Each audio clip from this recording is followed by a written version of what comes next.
Hey everybody, Happy New Year. Welcome to MACMA's keynote for January 2026. It's so wonderful to see all of your faces. We are so grateful that you're here.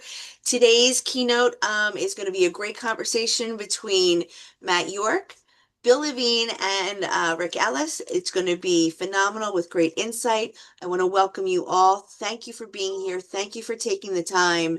And please, if you have not signed up as a member, free membership to MACMA, please go to the website www.the-macma.org and sign up for your free membership. We want you to be a part of the conversation. So I am just beyond thrilled that you're all here. I'm turning it over to Bill Levine, MACMA's Vice President of Programming. Real quick, thank you, Matt, for doing this. We're really excited. So here we go. Thank you. Thank you for having me. Hi, everyone, and Happy New Year, and welcome to MACMA. It's for the next hour, we're going to forget about checking on the snowstorm that's supposedly coming. I'm Bill Levine, and I'm joined by my interviewing partner in crime, Rick Ellis, for today's keynote kickoff for MACMA 2026. Today's keynote is brought to you by our presenting sponsors, Bombora, Omida, SFG, and CDS Global, and our supporting sponsors, Darwin CX, PWX Solutions, eMags, and Lester. To each of you, thank you for supporting the Media Audience and Content Marketing Association and for making today's program possible. For our MACMA attendees, please jump in as questions come to you. We'll aim to leave some time at the end for more formal Q&A, but if a question hits you in the moment, raise your hand. You know we love the interaction in our community. So our session today is titled Beyond the Headwinds, Leadership, Leverage, and New Rules of Audience Growth. We'll keep this practical, what's changing, what isn't, and what audience and publishing leaders can do this year and beyond to drive growth across the media, publishing, and events business we all care so much about. I am thrilled to say that we are joined today by Matt Yorke, CEO of The Channel Company, a global company serving the IT industry with news, insights, events, and marketing services, and home to brands like CRN. Matt joined The Channel Company from Foundry, an IDG company, where, if I understand correctly, Matt served as the Foundry's first global chief revenue officer responsible for revenue across media, data, events, and SaaS. He brings more than 30 years of leadership experience at the intersection of media, marketing, and technology. And if you've been following Matt's thinking, he also hosts The Path to Growth, the Channel Company podcast focused on the strategies and insights driving growth in the channel. And just one more reason that we're lucky to have him. Last October, Matt was inducted into the inaugural Folio Legends Hall of Fame, an honor recognizing industry leaders who've made long-term impact through multiple waves of transformation. Matt, congratulations on that recognition, and we're glad to have you. Thank you very much. Or as my wife says, I was inducted into the Legends Hall of Fame, but there you go. You get no support at home.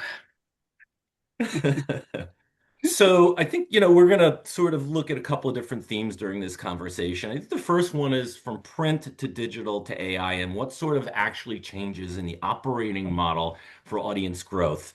You've led companies through multiple waves, again, print to digital, the platform shifts, as we said, now AI. So what rules of audience growth stayed true and what rules are breaking right now? All right. Well, thank you, Bill. And thank you, MACMA, for having me. And nice to see everybody and so many friendly faces. So yeah, look, I've been lucky enough to live through, lucky or unlucky enough, to live through, multiple truly disruptive periods in our industry. I remember when I first moved to the US 22 years ago with IDG, I was sitting in board meetings and these massive bar charts of print and these tiny little ones of digital, right? And everyone in the room full of hubris, and we're like, "Wow, look at the size of our print revenue! Yeah, this digital thing, it's yeah." And then over the years, I watched as those numbers went the other way, right? And if essentially you got down to zero in print. And then obviously, the rise of search, the rise of data, the rise of programmatic. I think one of the great things about our industry is that we're incredibly resilient, and we in sort of a true Darwinian fashion, we find ways to adapt to our surroundings and survive and then hopefully thrive.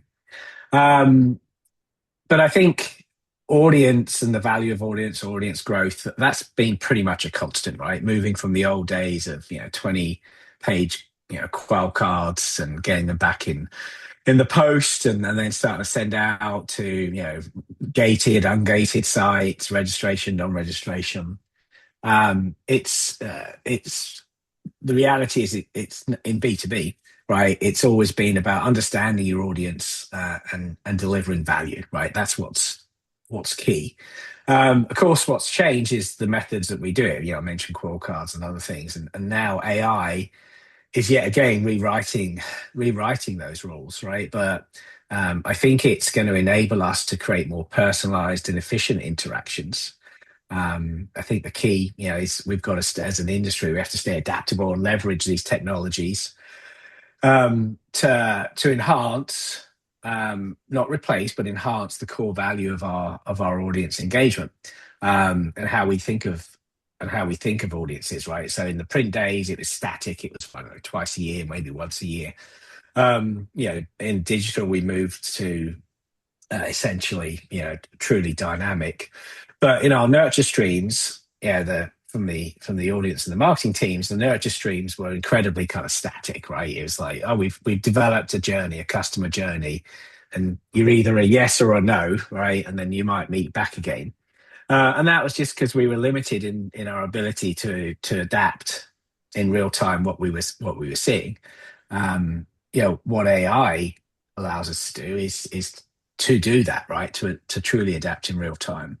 And I think the biggest kind of what rules are being broken right now. Well, I would say breaking is citation values, right, are replacing link or rank values, because that's the world of AI versus the world of search. And so, I think we've always we understand, B2B has always been about aggregating an audience, whether it's print, whether it's digital, whether it's newsletter, whether it's an event, and a high value audience. We mustn't lose sight of that, right? I think we made that mistake a little bit, to be honest with you, in the early days of digital, where suddenly everyone stopped getting audited, and it was like, hey, we've got 600,000 CIOs in North America. It's like, have you? Like, there aren't 600,000 CIOs. Everyone chased massive scale and lost sight of the fact that actually it's about value. Well, we're going to get down into some of those details, Matt. But if a publisher has only one priority for 2026 to improve audience growth, what should it be, and why? Yeah, so I just touched on it, right? And it really should be leveraging AI to essentially enhance personalization. So, AI it can. A good way to think of AI, and by the way, if we're playing AI bingo, you're going to be off the charts on this call because everything's going to come back to AI. But it takes stuff that you're good at and it makes you a superhuman, right? And it takes stuff that you're okay at and it makes you highly proficient. And so, in the audience and the marketing teams, we've got highly skilled people, particularly in B2B, that have been in the space typically, in the verticals, right, for most of their careers is quite normal. But it helps us understand those audiences better and deliver content that better resonates with them on a deeper level, right? Which we can't do operating in the old ways. And so it's really about, I think, driving deeper engagement, but also loyalty and trust, right? Which are kind of the bedrocks of brand. I think, Rick, I'll turn it over to you. All right, very good, Matt. Nice to be with you here today. Very interesting, and I think the AI bingo cards are definitely going to be full. But no time. Yeah, that's a great way to put it. I need to get myself one. Where do you see publishers confusing more content with more growth? And do you see, if you see that, do you see any antidotes for it? Yeah. So, I think I sort of touched on this as well, right? So there was a period once kind of digital was firmly established and we could kind of see that writing on the wall, that print to digital, that we watched, the Yahoos and the AOLs with massive, at that time, sort of aggregated traffic, and everyone sort of said we need more traffic, right? And so suddenly we went from a controlled circ of 50,000 to going out and saying we have 600,000 uniques. It's like, well, okay, right. And so that was a volume game, right? And I think that's the trap. More content will not, I don't think, either automatically or at all lead to growth, right? Because by default, B2B is a finite audience. I mean, that's why there's so much value associated with it. So it's not about quantity; it's really about the quality and the relevance. And I think when you think the companies that have done really well in B2B over the last sort of 10 years have found a way to not only really build loyalty and trust with that niche audience, but they found a way to make their way into their workflows, right? Whether that's sort of with pricing data or shipment data or various types of companies that are they're doing well and thinking and rethinking what content is, right? Content can be data, right? Like, you may have been aggregating data for a long time and using it for page views, and actually it's incredibly valued, right? So I think the antidote is create high quality, high value content that in B2B people find is valuable in their day-to-day business operations. And if you can get into that true kind of subscription model, you've really crack the code, because then you're meeting very specific needs and interests, right? I also think it's as we think about what's going on with search, etc. You got to think about how can I find more ways to have like a DTC, a direct to consumer, relationship with my audience, but throws off more data. That in turn creates more value and more insights and allows me to find more ways to create value for them. And so it isn't about more. I think it's about it's less is more, right? And it's also rethinking content. Some great points. When you think about those things and being that providing that value and what do you see on your team and in other areas, people, high leverage behaviors that are helping make those connections with the teams that are actually reaching out to that audience? What do you see there? B2B, B2C news. What do you see as far as high leverage behaviors that are enabling that kind of connections? Yeah, so I would say not being tied to what's worked last year or the year before, or kind of what we always do, right? What's our cadence? We come in January, and this is what we always do. So I think that the teams, the leverage behaviors, or the teams that do well, are very much they're data driven, right? And they've built that into their kind of operating style in their decision making. They have an approach of continuous learning or continuous curiosity, and they foster a culture of innovation, right? And so if you have that kind of behavioral set, then you're not afraid to sort of come in at the start of the year, right? It's a new year, and we've all got personal and professional aspirations, right? To experiment and adapt, and then quickly pivot based on what you see in terms of feedback and results. I also think if you want to be anything in publishing today, but particularly B2B, you have to be adopting AI, right? And you have to have it in your everyday operational workflow, right? And I always talk about it in our company. Just as salespeople start and finish their day in Salesforce or Gong or some kind of sales management platform, that's what everyone else should be doing, right? Within their AI environment of choice.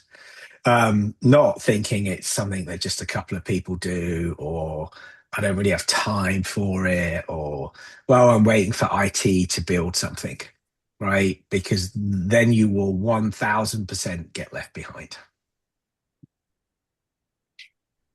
Very interesting. Bill, back to you. So everybody get their AI bingo cards out and just I mean, shout, literally, we're going to have every question. right? Just shout out, shout out, I shout already out your seen. I've already seen Roberta like jump up and down 3 times. She's got it. She's nailed it. So let's go there. I mean, but let's talk about AI as a workflow rewrite, like not a Hmm. tool rollout. Um, Matt, where is AI already changing the economics of publishing? Cost, speed, or Yeah, quality today, not someday? yeah. So I mean, look, I've got a number of examples there, but um, so we're on the Adobe as a CMS.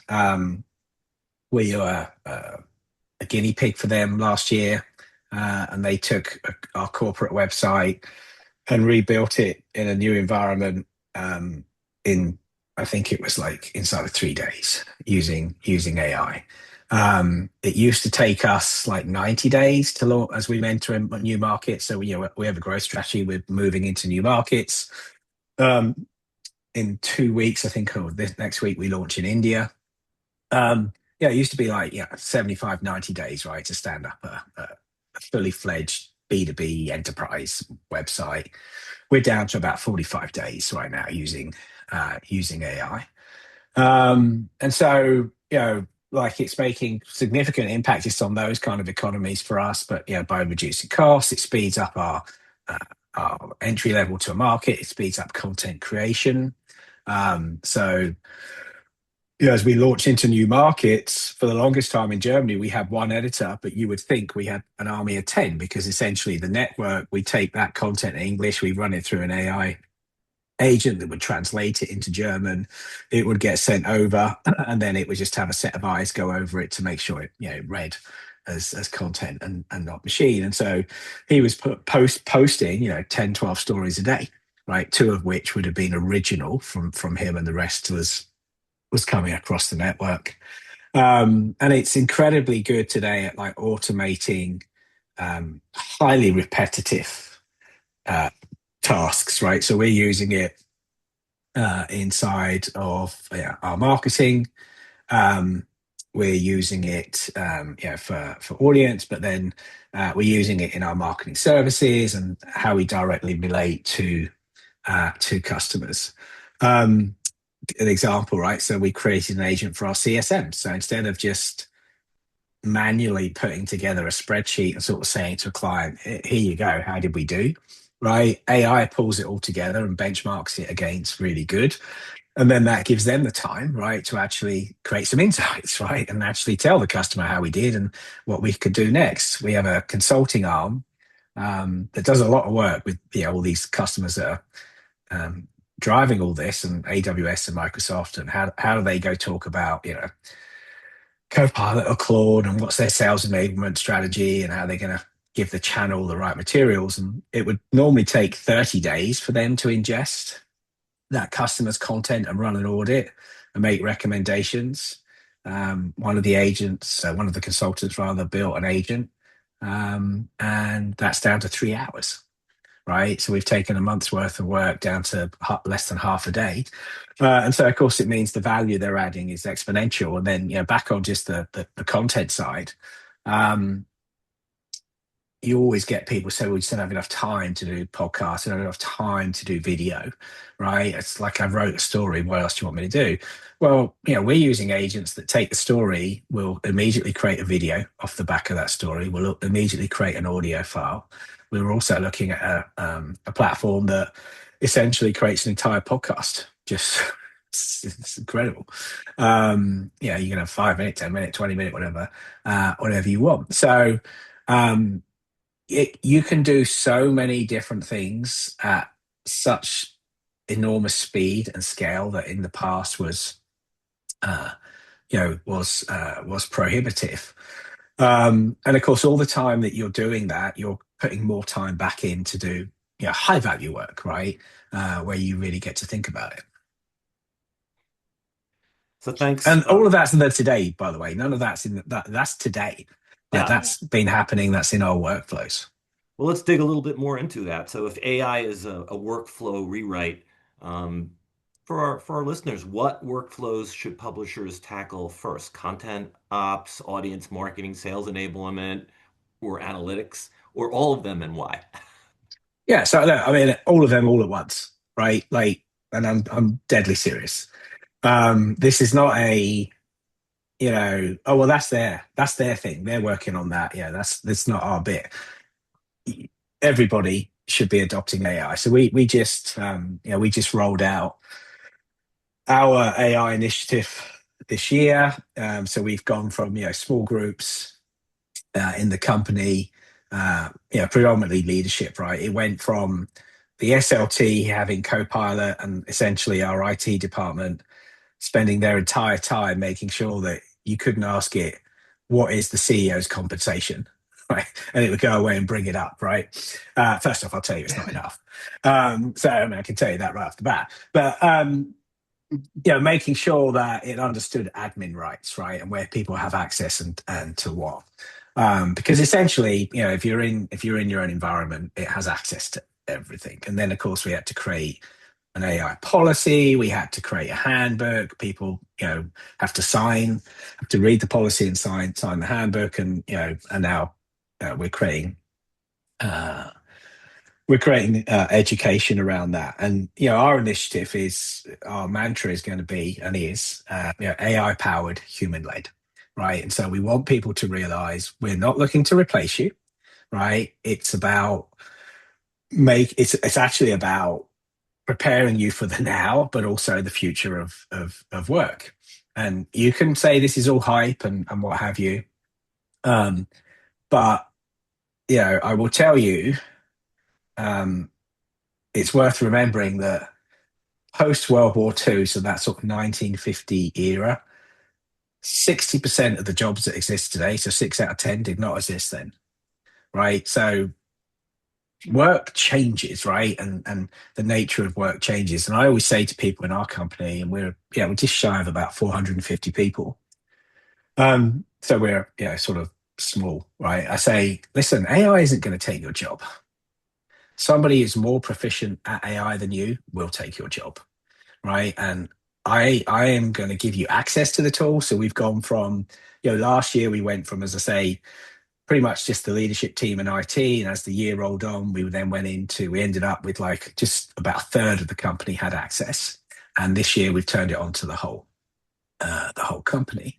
And that's because what we see is it isn't about, and I think really big companies get it wrong when I read, we've built a master agent that the 10,000 employees have access to.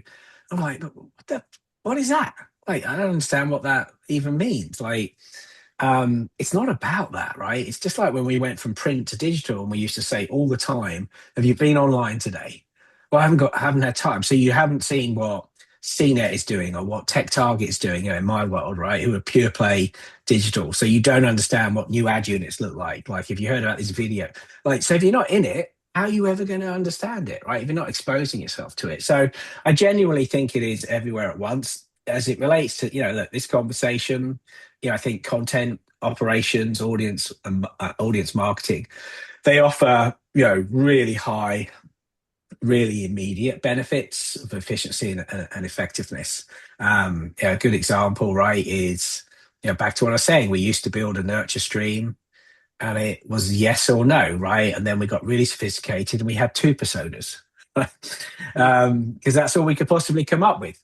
Well, you work with AI, you can build like 80 personas in almost real time because they're just pieces of a jigsaw, right? You just train it to look for these signals, and then this is how this piece of content totally gets reformulated to meet the needs of that individual who is sat right in front of me at this moment in time. Well, that's unimaginable unless you back in the day were Condé Nast and had hundreds of people in these departments.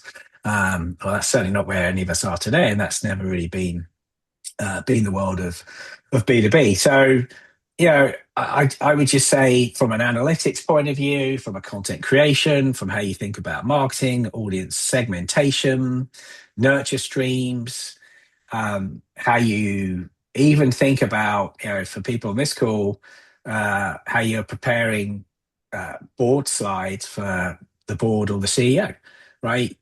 I mean, this is where you've got to get into it. So I read a book over Christmas, The AI Driven Leader by a guy called Jeff Woods.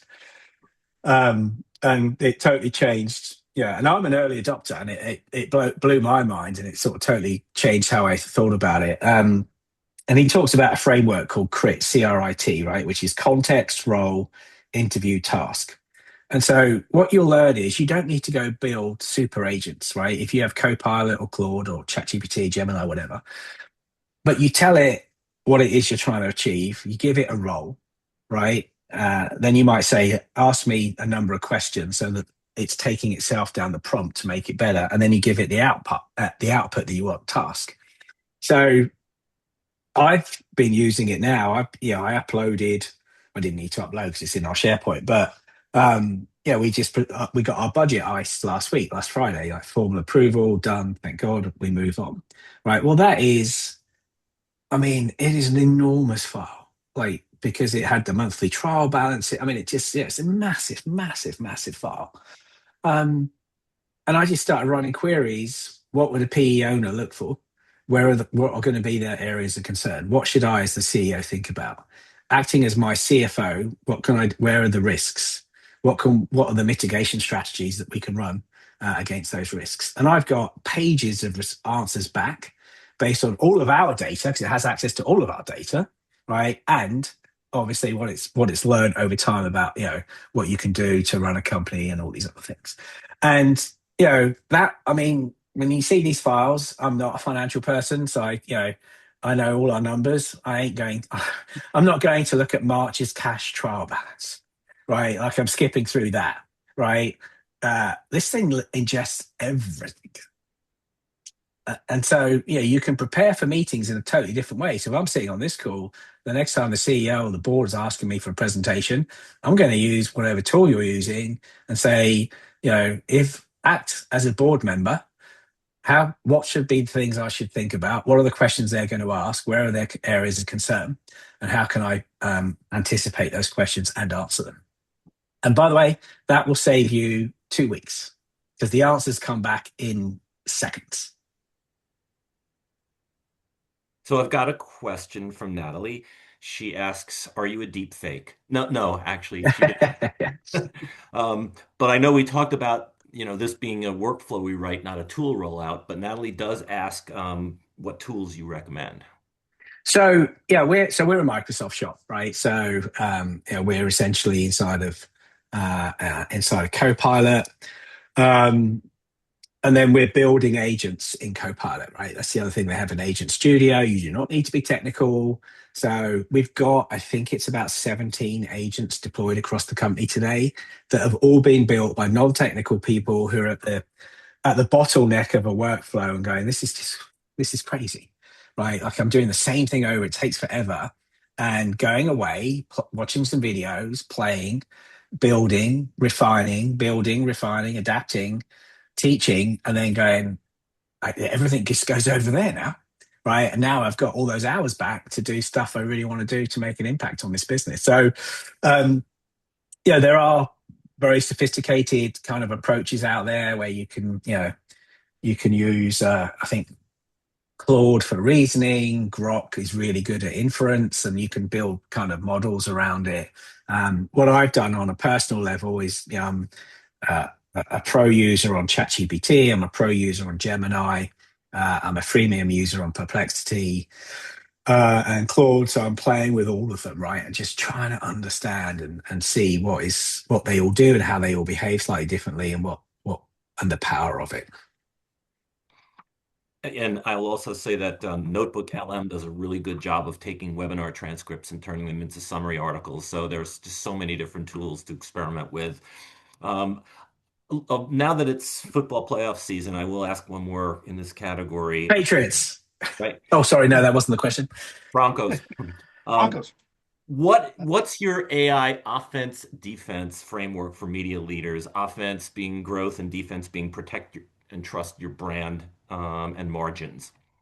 Yeah. So I actually think it's just almost kind of two ways of asking the same question, right? You're just using two different words. I think it's the same thing. I mean, the world. So we're PE owned, right? In our world, obviously, the job is always to build value and sell the business. I can tell you when I talk to the bankers and stuff, it's like the first question in due diligence now is what's your AI strategy?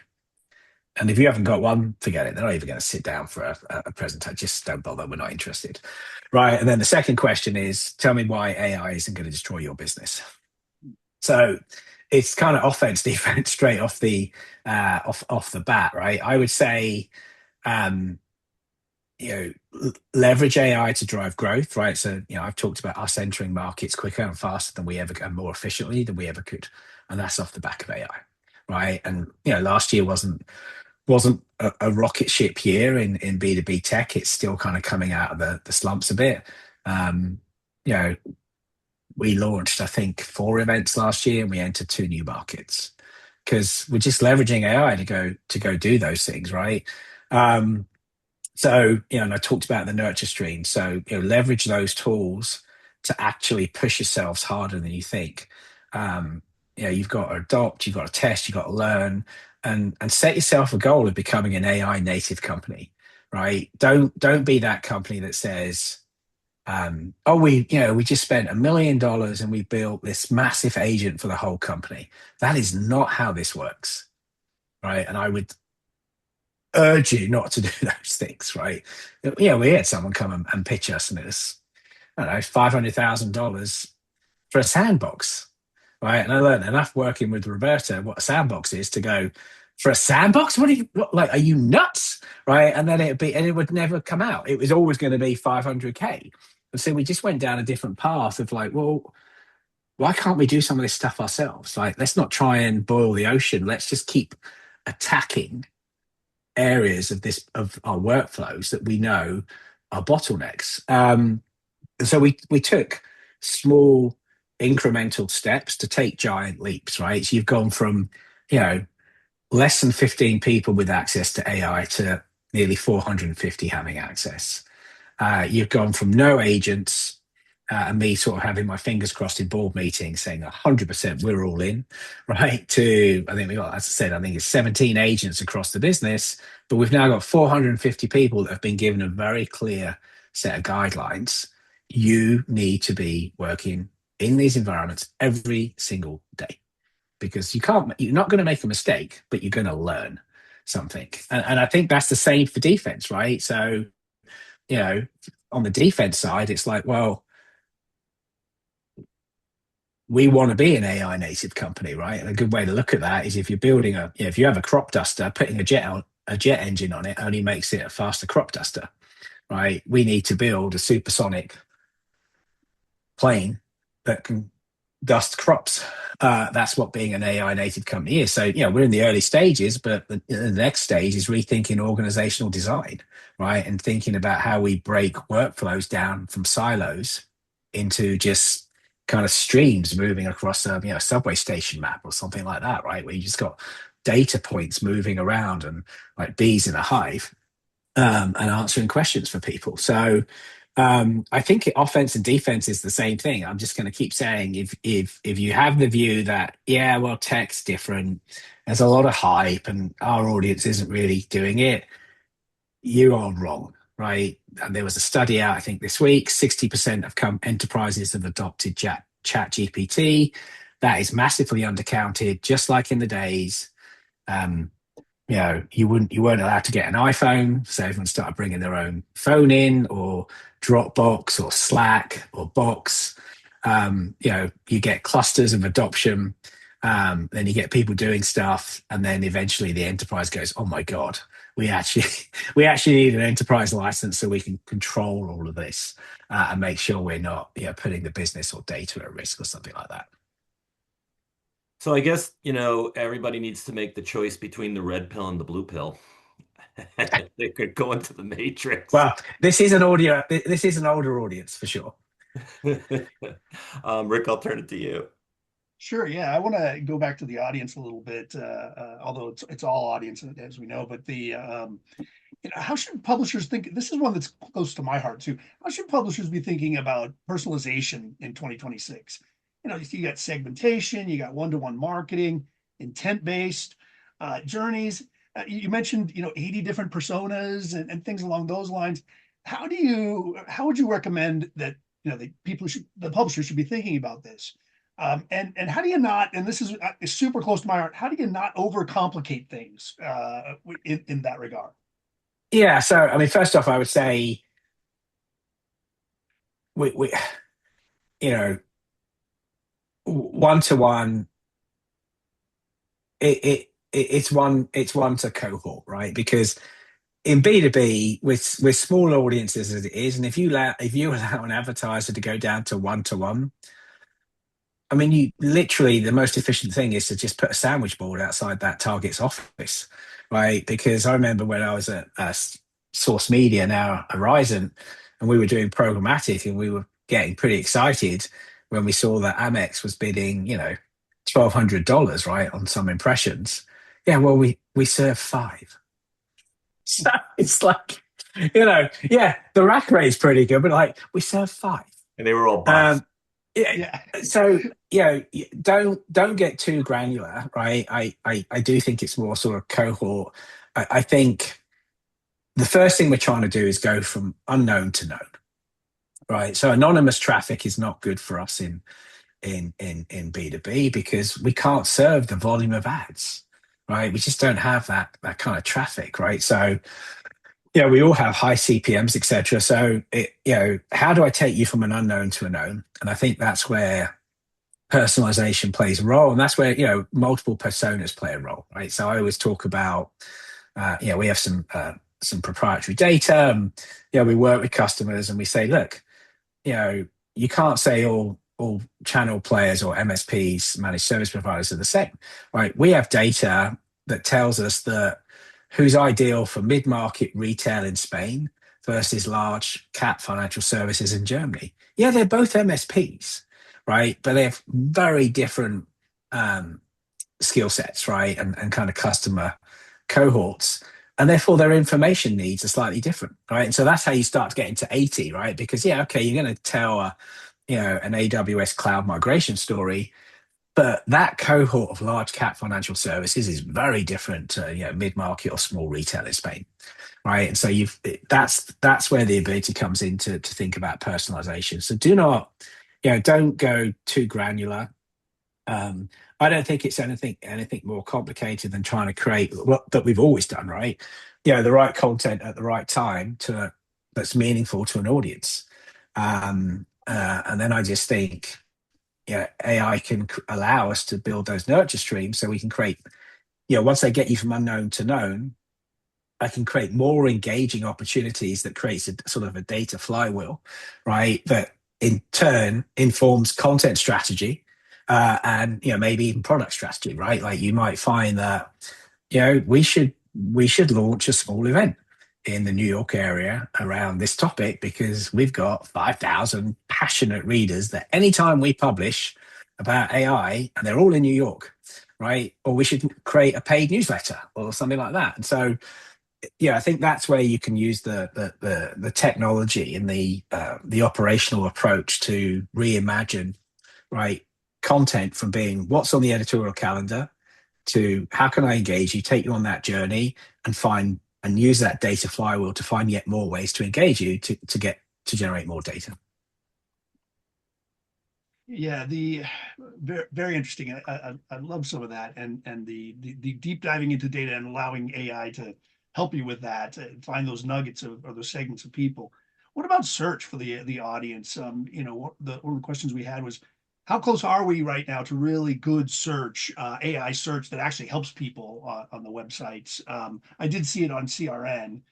Yeah. So we've got we launched something now? called So we launched something just on crn.com. It's rolling out to the rest of the network in the next couple of weeks, actually. So we launched something called CRN Answers, right? And so it's ingested the history of every article we've ever written, and CRN is obviously about the tech channel, right? Yeah. In about 5 months, I think it's in and around 5 months since launch, we've had 100,000 queries or what's known as prompts from our readers.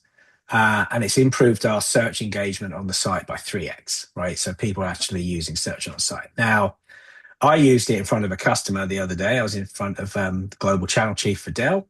And I was showing him, I said, all right, I'm just going to tell it your name and that I'm meeting you and help me understand. And what comes out is insane, right? It isn't just links to articles, it's actually thoughtful summaries with links if I want to go deeper. And of course, there's follow-ups. Yeah, and it's crawling our custom content, it's crawling our native content, it's crawling all the content. Of course, what it also does, right, is it's actually feeding the edit team, right? Because we're seeing what people are interested in, right? And we've built a whole ad product and that around it. And we did it for a couple of reasons. One is it's my view that the idea that my entry point to information in the future is either going to be via a mobile phone or is going to be in some kind of web user interface is crazy. Why would that be? Right? Why would I think that? Because we've already seen this movie several times, right? From that newsletter to print to digital. So it gives us baby steps and insights into maybe the future of websites, right? Or content. It's a revenue generation tool. And it differentiates us from others in the market, but it's also feeding data to the business, right? And helping us think about what should be content that's coming from the editorial teams. What is our audience really interested in? So, we work, a company called miso.ai. I'm happy to introduce anyone to them. They're, funny enough, they're based in Cambridge, but very close to me. And it's just a gateway into what maybe the future is, right? None of us really know. Otherwise, we wouldn't be here. We'd all be launching businesses in Silicon Valley. But it's a gateway, right? It's beginning to help all of us understand.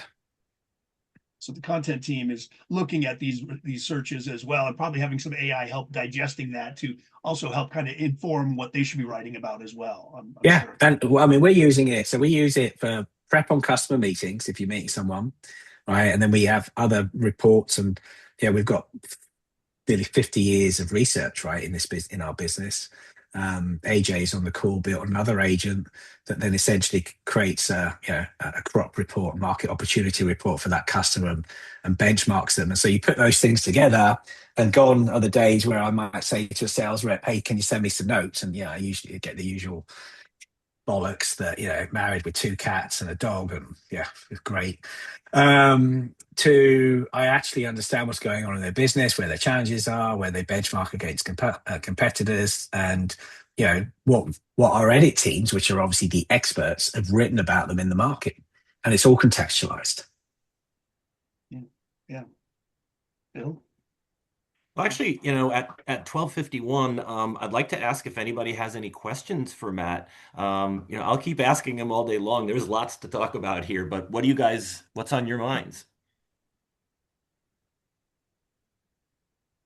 Roberta. Hello. Hello, Rebecca. Yeah. So I wanted to ask you, you were talking earlier about products that lend themselves to getting into the workflow, etc.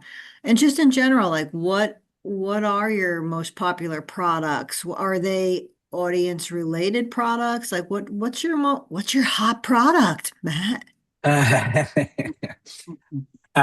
love it when you say it like that. So, I mean, look, CRN Answers is hot in a customer facing way, right? And it really wows customers, and it's really useful to the readers. We launched this week something called Aurora, which we have a big business in awards, and what we learned is people drop out in the award entry process because it's quite complicated, right? We ask a lot. So we built an agent that that guides you through it, and our expectation is that will drive more awards. You pay to enter our awards, and we also capture an enormous amount of data on the back end for those awards that's unique to us. So that's another example of, I guess, like a sort of customer sort of facing or market facing, but in a different way. The breakthrough one for us kind of where a light bulb went off for the whole company was in the summer, where we had an intern from Brown University. So a friend of mine, his daughter, liberal arts school, not techie, working with AJ, built a proposal generator, right? So it's just built an agent that would read call reports, and based on what it read, it would make product recommendations. Then they built it out. That would get ingested into a PowerPoint agent that would then build the proposal, right? So it went from, a sales rep sending a note to someone in the media business, can I have a proposal on? Well, it could take 3-4 days. And normally, most salespeople sell what they want to sell versus really what the customer wants. Mm. To here's a recommendation based on what I read, right? And here's the proposal, and that's all done inside of a couple of hours. And so now that's turned around. We also use something called attention.com, which actually generates all the call reports. Turns out it's better than the reps. Right. So the call reports, we ran these tests, blind tests, and the AI generated call reports were better. So we stuck with it. And so, I wouldn't say that it's hard to say, Roberta. I think it's like, depending on where you are in the business is what you're probably going to be most excited about, right? I think at my level, I'm excited about having an organization that is starting to solve problems using AI of their own volition, right? Because all I can do is tell them AI powered, human led. This is going to be an AI native company. It's a 2-year journey, right? We're going to look very different. We're going to continue to grow, and we're going to use AI to do it. And if you don't use AI, you're probably going to be replaced by somebody who does. I can't do any more than that, right? If they don't want to do it, they won't do it. Right, good. Okay, thanks. Dude, you tell me, man. They're canceling school. We're canceling shit left and right because the boilers. Any other questions? Outside of canceling school. Yes, exactly. Yeah. This would be thrilled about. Yeah. And Matt, I know as far as following up on Roberta's question that the accelerator has been a successful product. Can you tell us a little bit about that? Yeah. So Channel Accelerator, is a good example of trying to get to, what do advertisers want? Well, they want performance-based media at as low cost as possible. And of course, we're trying to create high-value audiences, and those things are not always aligned. So Channel Accelerator we built basically an ABM program that uses our first-party data. And so again, back to that, what does a Spanish MSP look like in retail versus German in financial services? And we build essentially, we build a cohort of a target audience for our customers. We overlay that with intent, and we begin to run nurture streams against those against that segment, with a view that it also includes our events, right? And if anyone's going to those events, that we'll be able to essentially point to the fact that we've taken them down a funnel, and that they're engaging with that sponsor to go sell that product or whatever it is. And so it's a good example how we kind of reimagined. Well, what is it really people trying to do? Everything's about brand to demand. Everything's about, I need this kind of MSP, not that kind of MSP. I need this audience, not that audience. And so we're just using the tools to do it. AI has allowed us, that product as continues to evolve, to get more sophisticated around those nurture streams and those personas. Very neat. So I guess, the last question I'd ask is more personal to you, is what leadership muscle have you had to build up in this new paradigm? Interesting. Yeah. Well, I mean, there's several new paradigms, right? One is what we're going to go through with AI, which I'm going to tell you is going to be bigger than the Industrial Revolution. It's the Industrial Revolution plus somebody figuring out electricity and the light bulb and mobile phones and cloud, right? I mean, it's none of us really understand. All I'm going to tell you is it's unbelievably transformative. I've always been on the front end of these things. I've always been a lean in, an innovator. I think what I would say is, as we've gone further on our journey, I've actually come to realize the real power And, I've gone from kind of pushing it and talking about it in a semi-educated way to using it every single day. And so, I'm building up that kind of muscle memory of the fact that, my day, I engage with AI tools every day and getting that because I would just get better and better at doing that. And also then I would just say, look,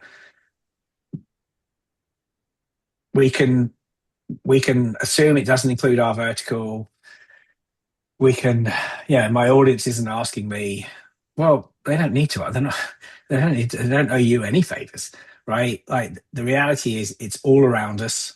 People are leveraging it more than we even know. They're probably not even telling you if you ask your workforce because they know they're not supposed to. The sooner organizationally you push down this path, the sooner you'll learn, but you'll also begin to build that sort of strategic experience.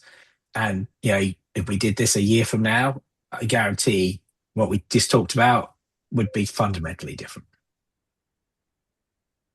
Well, I took the liberty of asking Gemini a cold prompt about the closing. So you guys tell me how it works. As we wrap up today's session, I want to thank Matt Yorke for sharing his invaluable perspective on navigating this AI native era of publishing. For the media and content marketing leaders joining us today, the takeaway for 2026 is clear. While AI has fundamentally reshaped our discovery and distribution systems, human authority and trust remain our most critical assets. As we've discussed, success this year isn't about the volume of your output, but the integrity of your voice in an automated world. We encourage you to take the practical strategies shared today back to your teams, moving beyond experimental pilots to drive real, measurable ROI in your content operations.